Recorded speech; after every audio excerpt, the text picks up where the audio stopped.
బాబాయ్ గారు నమస్కారం అండి. అంతా కుశలమేనా? ఇటు బళ్ళారి చౌరస్తా నుంచి అటు వై జంక్షన్ మీదుగా ఎడమ వైపుకు కోడుమూరు రోడ్డు వైపుగా వెళ్దాం రండి. రిలయన్స్ వేర్ హౌస్ దాటిన కొంచెం ముందుకెళ్ళండి బాబాయ్. 100 మీటర్లలో ఎడమ వైపుకు, ఇలా 200 మీటర్లలో ఇదంతా ఇంద్రప్రస్థ నగర్. ఈ 33 ఫీట్ల రోడ్డుపై ఇదిగో ఇదే బాబాయ్ ప్రాపర్టీ. 20/55 సైజు, 2.52 సెంట్లలో సౌత్ ఫేస్ కుందండి.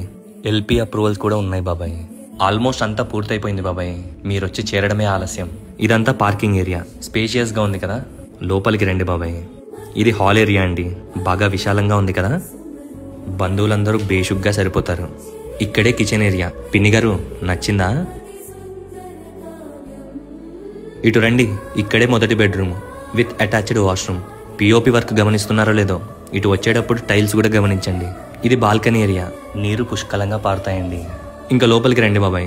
పై పోర్షన్కి వెళ్ళి చూద్దాము. చూసారా, ఇదంతా ఫ్యామిలీ లాంజ్. ఎంచక్కా సాయంత్రపు వేళ ఫ్యామిలీతో టైం స్పెండ్ చేయొచ్చు. ఇది సెకండ్ బెడ్రూమ్ బాబాయ్. సింపుల్గా ఉంది కదా.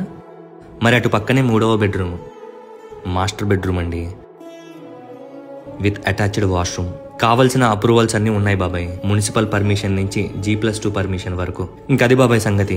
ప్రైస్ విషయానికి వస్తే ఓనర్ గారు ఇంటీరియర్ తో పాటు 1,05,00,000 చెప్తున్నారు. బేరమాడదాంలే. ఈ పూర్తి ప్రాజెక్ట్ ని వశిష్ఠ అసోసియేట్స్ వారు కన్స్ట్రక్ట్ చేస్తున్నారు బాబాయ్. ఆలోచించుకొని కబురెట్టండి. సరేనా మరి, ఉంటాను.